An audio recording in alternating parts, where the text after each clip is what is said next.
ladies and gentlemen. On behalf of Professor of Military Science, Lieutenant Colonel Ainsley Piper, and the Corps of Cadets, I would like to welcome you to the 2020 Blue Jay Battalion Spring Commissioning Ceremony for Cadet Madeline Donnelly. Would you please stand for the playing of the national anthem?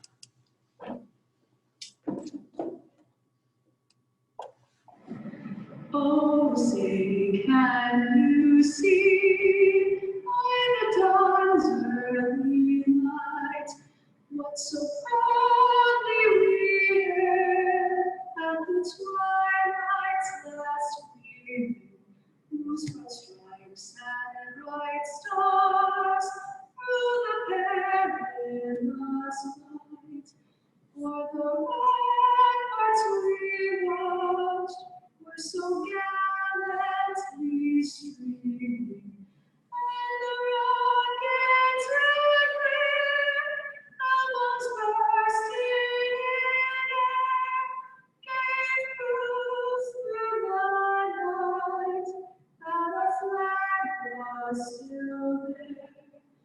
Oh, say does that star-spangled banner yet wave for the land of the free and the home of the brave?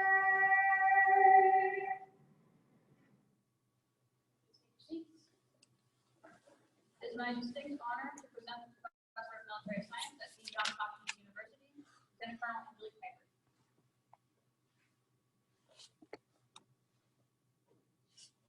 Good morning, family of Madeline Donnelly, and thank you for coming in person to today's ceremony. Unfortunately, it's not the grand ceremony we'd all hoped for and planned for, but I'm glad that we were able to make this happen. Good morning to all of those watching this virtually or who will watch it in the future. Thank you for dialing in and helping us celebrate this amazing day for Madeline. I'm sure you probably felt that this day would never occur, and then certainly that this event would probably never occur.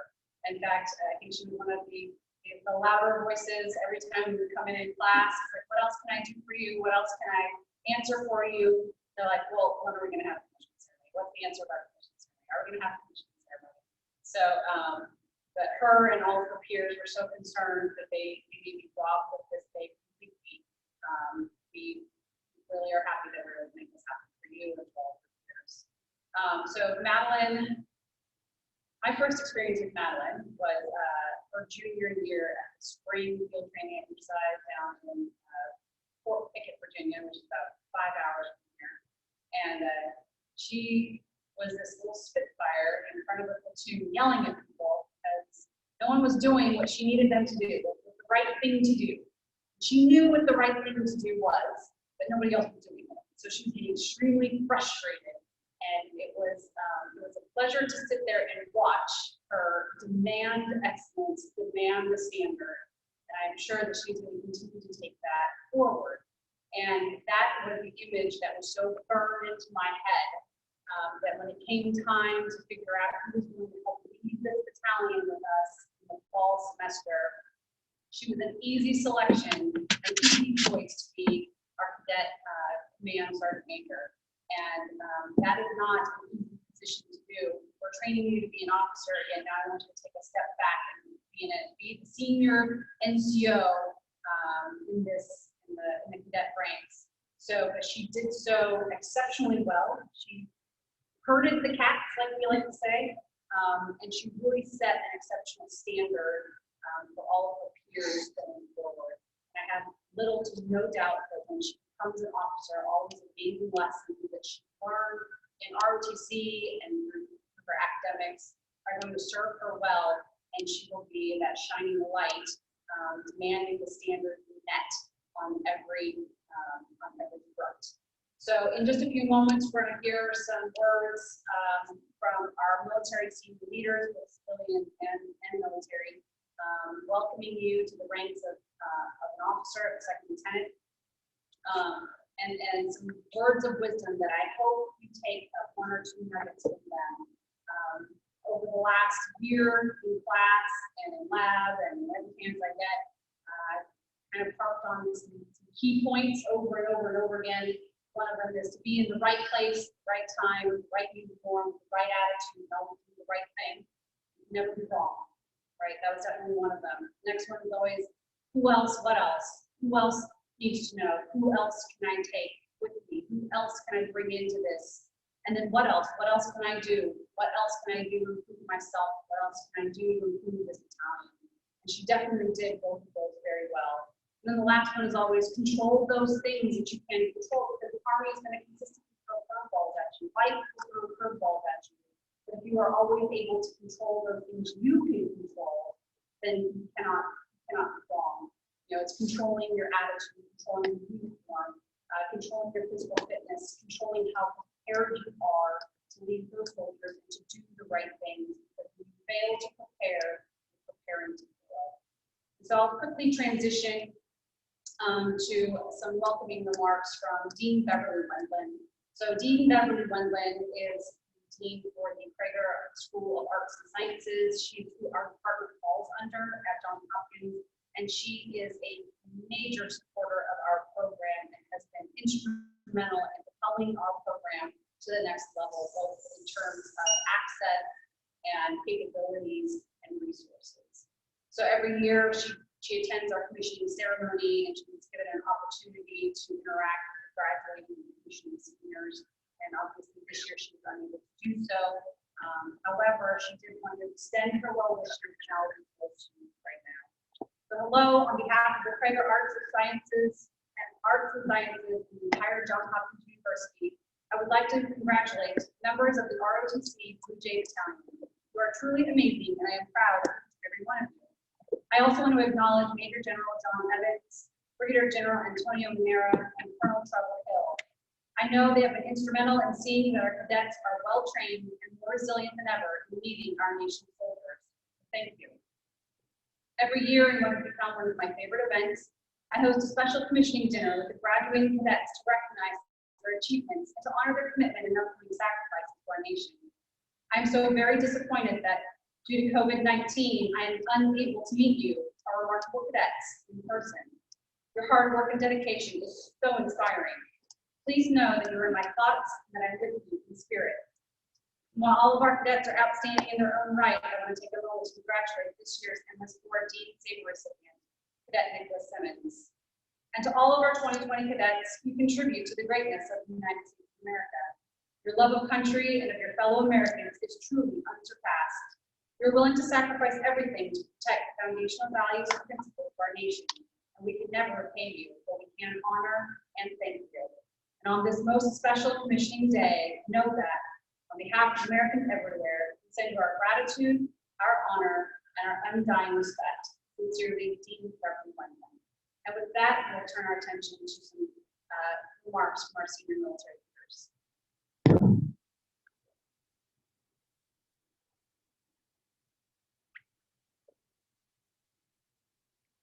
Congratulations on your upcoming graduation and commissioning. This is a huge milestone in your lives and also the beginning of you joining our ranks. Welcome. We need each of you ready to lead the world's finest and most lethal force. I regret that I'm not able to give you this message in person and that this year commencement and commissioning will be different.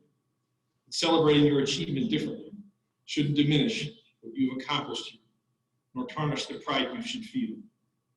What I would offer to you is a single touch point you can always return to, no matter where you may find yourself in life. Tough times don't last, tough people do. With that said, the circumstances that you find yourself in now won't last forever. To build this resilience, train. Train hard and train often. Train your body to operate under duress, your mind to remain calm in chaos, and your heart to endure hardship. In a short time, you will have the privilege of leading our nation's men and women, and they will look to you as a steady hand at the helm. Serve them well. I am incredibly proud of you. Congratulations on graduation and commissioning, and I will see you out in the field. Congratulations, and thank you for making the decision to join the best team in the world and be part of something bigger than yourself. I want to thank your parents for raising such fine young men and women who have answered the nation's call to service. If you don't remember anything else I said today, I want you to remember two things. People first and winning matters. People first is a philosophy. I believe you take care of your people, your soldiers, your families, and your civilians, and you create a command climate where everyone takes care of each other and treats everyone with dignity and respect, you will have a great cohesive team which will win on any battlefield. And winning matters in the Army is an attitude. When we send the Army somewhere, we don't go to try hard, we don't go to participate, we go to win. That's what the American people expect, and that's what you will do. And that's why winning matters. We are very proud of you. Stay healthy, stay safe, people first, winning matters, and we remain Army strong. My name is Bud, and I'm an American soldier, commissioned as an armor officer through Montana State University ROTC in 1982. Go Bobcats!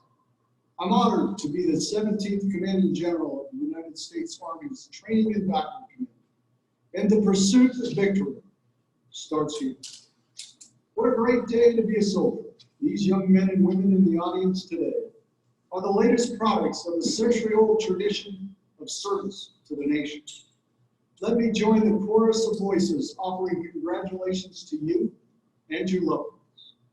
Addressing such a talented group of future leaders is true privilege. Thank you for taking your place in the long and distinguished line of graduates that have answered the call to serve. Welcome to the profession of arms, the most exclusive fraternity or sorority in the world. I always ask two questions of the soldiers and civilians that I meet. Why did you join, and why do you continue to serve? The U.S. Army is the greatest team ever assembled. Teamwork is why I joined the Army. This is America's Army. We all learn and grow together, and we are soldiers for life. I continue to serve because of the people. The Army is a people business, and the Army is not just about people, it is people. One of the fundamentals I have learned in over 40 years of service is this: high standards, positive outlook, and excellence are contagious. Whatever comes your way, remain calm in the storm and never waver. You're a leader now. Your soldiers are watching. It is your leadership that will help us accomplish our mission in the face of COVID-19 or any future adversary. I have no doubt that you will lead our nation through the challenges of the 21st century. You should feel privileged to wear the cloth of our great nation, the jersey of America's fighting team. Leave that jersey in a better place every day. Good luck to you all in your future endeavors. Godspeed, and may God bless these young leaders and our great nation. As I said when I started, my name is Funk, and I'm an American soldier. Thank you. Have a great day. Hello, and let me be among the first to congratulate you on this incredible day. I'm certain that this day is much different than the way you envisioned it, and I apologize that you can't be in a large audience among your friends and additional family members, but it makes it no less important. And I want to make sure that you understand that what you have undertaken, what you have achieved, is going to be important for our nation. You're going to swear an oath to the Constitution and the people that stand behind that, to do your duty, to protect our nation against all enemies, foreign and domestic. And right now, we face an unseen enemy. That's why we are conducting your commissioning ceremony in this way. But I know that you're up to the task. I know that you will take the training we've given you and that you will perform your duties thoughtfully and faithfully. I have faith and confidence in you, as do all of our senior Army leaders. And on this day, I want to congratulate you for doing what only 1 out of every 1,000 people in our country ever does: standing up and taking the oath of office to become an officer in the United States military. Congratulations, United States Army, Second Lieutenant.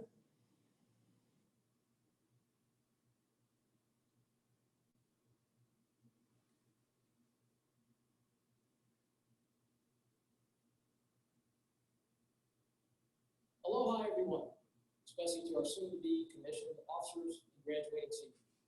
I'm Lieutenant General Brian Fenton, and I'm very honored to be a part of this commission of these 18 outstanding men and women today. Thank you, Lieutenant Colonel Pfeiffer, for the chance to be here today, even virtually.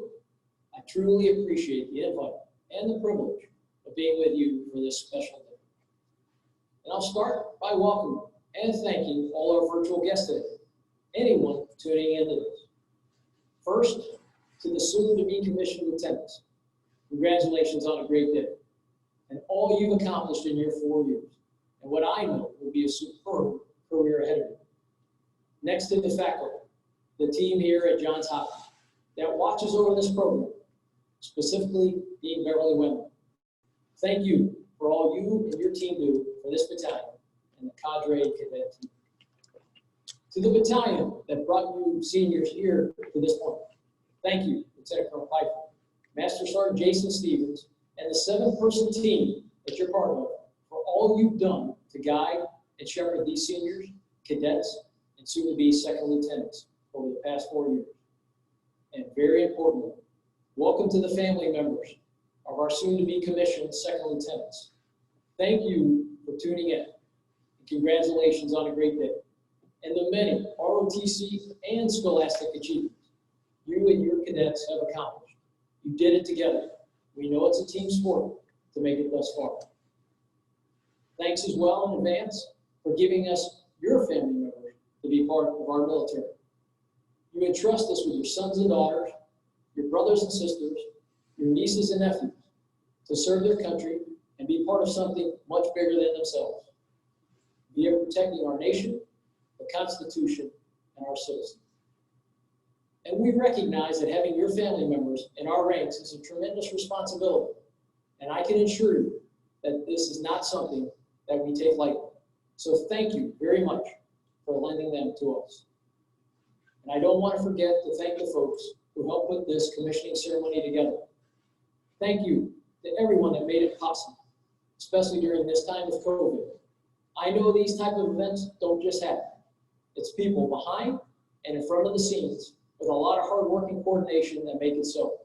So thank you for all you did to make this special day possible. I'll now focus my remarks on the soon-to-be commissioned lieutenants. And in all my experiences with these type of events, the audience, especially these new soon-to-be lieutenants, rarely remember the guest speaker. I know I sure didn't when I was in your shoes over 33 years ago. So I'll do my best to follow the 3 Bs. Be brilliant, be brief, and be gone. And I'll strive really hard on the brief and the gone parts. In that vein, there are only 3 things I want to offer the new lieutenants today. First, what your commissioning means. Second, give you a few tips for your new profession. And third, pass along a lesson that I picked up this day almost 33 years ago. So first, what does your commissioning mean? It means a couple things. When you raise your hand and take that oath, you immediately become part of something much bigger than yourself. You'll be in a position where the United States Army is going to entrust you with tremendous responsibility. Supporting and defending the Constitution of the United States, being responsible for millions of dollars of equipment, ensuring our men and women are trained correctly, and most importantly, watching over and leading our nation's greatest treasure, young men and women just like yourself. You will be charged with the care, training, and well-being of those young people, numerous soldiers, non-commissioned officers, civilians, and ensuring they are ready to fight and win against our nation's adversaries, to include COVID, as we've just experienced. It's a tremendous responsibility, and one that will challenge and test you throughout your career, whether you serve for 4 years or 40. But make no mistake, you're ready. Your training thus far here at Johns Hopkins, and what you gained from your family upbringing has you well prepared for this task. So you are prepared. You are ready. And trust me when I say this, as someone who began this journey 33 years ago this month, you will do great. And to add something to that preparation, I want to cover my second point, sharing with you some tips for new lieutenants that came from a mentor of mine, General Tony Thomas, the former commander of U.S. Special Operations Command, and a longtime Special Operations professional and Army Ranger. Tip 1, ask, At your first meeting with your platoon or detachment sergeant or NCOIC, ask him or her what they expect of you. If they're good, and most of them are, and they're very good, they'll say something like, be our leader, make tough decisions. Don't try to be our friend or our buddy. We may eventually like you, but that's not the objective. And ensure we are prepared for our tasks. That's your job. And while they may never say it, you can bet that if you do this, they will strive to never, ever let you down. And while you may not be their friend or buddy, you will still be their lieutenant. And by doing this, you can absolutely be sure you will be their lieutenant. Tip number 2, take care. Care for your people, care for your troops, care for your platoon, whoever you lead. Your troops are our most precious resource. They are our decisive, competitive, and comparative advantages. And they are more important than any piece of hardware or equipment. They are our business. Advocate for them, help their families, and help each and every one of them reach their full potential. Because like you, they all came into this Army with hopes, dreams, and aspirations. So care for them, and they'll notice. And in return, they'll take care of you, their lieutenant. Tip 3, strain to listen and make your transmissions count. Remember, you have 2 ears and 1 mouth for a reason. Listen more than you talk. You will learn more this way. Refer back to tip number 1. And thus really absorb what your platoon or your junior leader should tell you. Seek input and diverse opinions. And when you do, and you do finally talk, show them that you've taken their input and factored it in. And in doing so, as well as being precise and clear with what you say, what you direct, or what you want, you will be their lieutenant. Last tip, number 4, be accountable and hold folks accountable. Take blame and responsibility of past and present. Your troops will know the difference. It's key to selfless service. Make it your mission to make your subordinates more successful than they believe they can be. Relish in their success. Give them credit and take blame. At the same time, hold folks accountable. Hold them accountable to the standards. You can be tough, and you can still love your troops. Trust me, they know the difference. They know the difference between tough love and toxic leadership.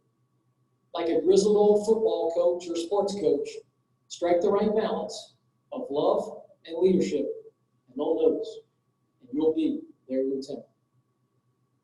So those couple tips, and many more I could share with you, but won't based on time, will serve you well. And at this point, I'm reminded of a joke. A baseball pitcher is having a really hard time. He's getting hit all over the place. And the manager comes out to the mound and says, pitcher, give me the ball. Pitcher says, but coach, I'm not tired. And the coach replies, I know you are, but the outfielders behind you sure are. So you all are probably tired of hearing me talk, just like those outfielders. And as a result, I'll wrap this up and prepare to be gone with an important leadership lesson I got from a great mentor of mine, Coach Lou Holtz, former football coach at Notre Dame, among many schools.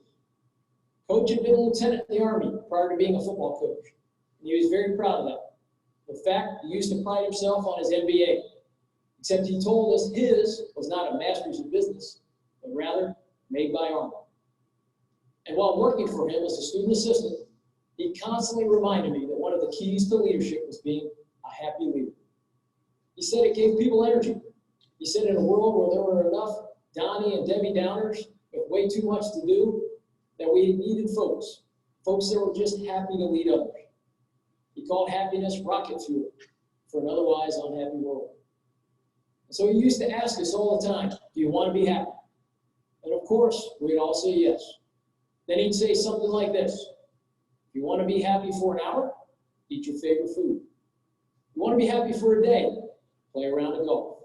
Unless you're like me and you'd rather surf and be out in the water.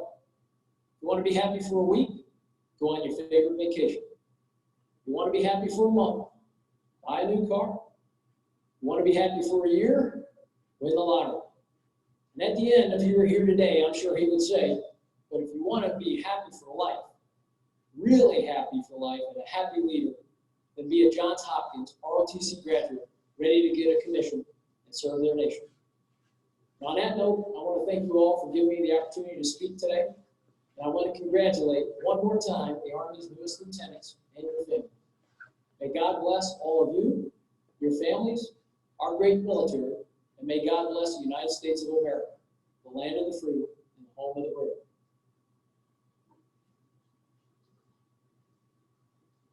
And we will now transition to the ceremony. That'll consist of 4 parts. First, there's the swearing of the oath of office administered by Lieutenant Colonel Piper. Second, there is the pinning of the gold bars. These bars represent the rank of the officer and the honor of the recipient to hold a commission by the Congress of the United States. Third, the presentation of the commission certificate to the new second lieutenant. This certificate signifies not only a cadet's promotion to second lieutenant, but more so their status as an officer of the United States Army. And finally, the first salute. The first salute of the newly commissioned officer involving a silver dollar is a time-honored tradition dating back to pre-revolutionary times. It symbolically represents the respect due to the lieutenant's newly earned rank and position. The coin represents more than $1 in currency. To every new officer, it has a special meaning. It signifies the new officer's deep sense of gratitude for the knowledge enlisted soldiers, especially non-commissioned officers, have passed on to them during training. At this time, if Cadet Donnelly will please join Lieutenant Colonel Piper up front for the swearing of the oath of office.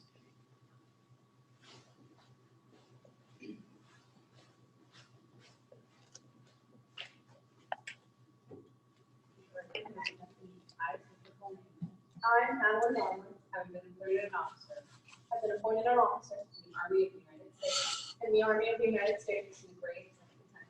In the grade of second lieutenant, do solemnly swear that I will support and defend the Constitution of the United States, the Constitution of the United States against all enemies, foreign and domestic, that I take this obligation freely, without any mental reservation or purpose of evasion, and that I will well and faithfully discharge the duties of the office upon which I'm about to enter. So help me God. So help me God.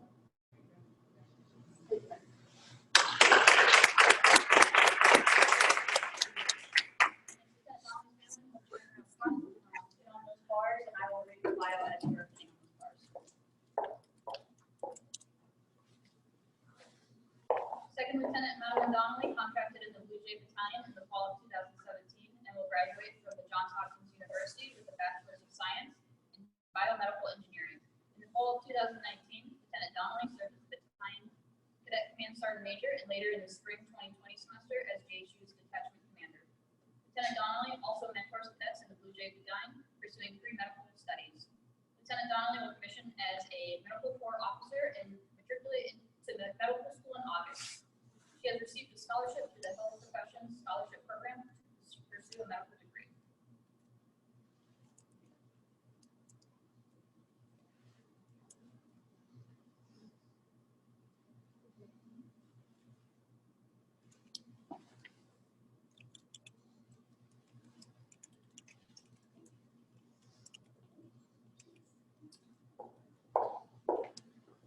Lieutenant Donnelly will receive her first salute from Sergeant First Class Sean Stoner.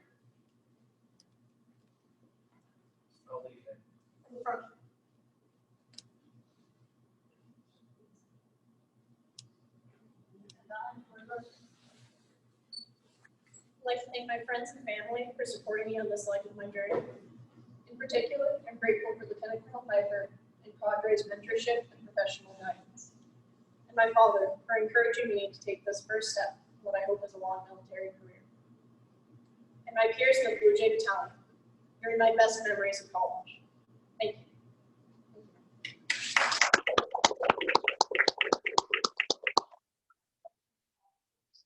And stand for playing the Army song. We have a program to follow along.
All right, always technical difficulties. That will conclude the formal portion of today's ceremony. And please join us in the back for champagne toast and as well as some cupcakes. Congratulations, Lieutenant Donnelly. Thank you.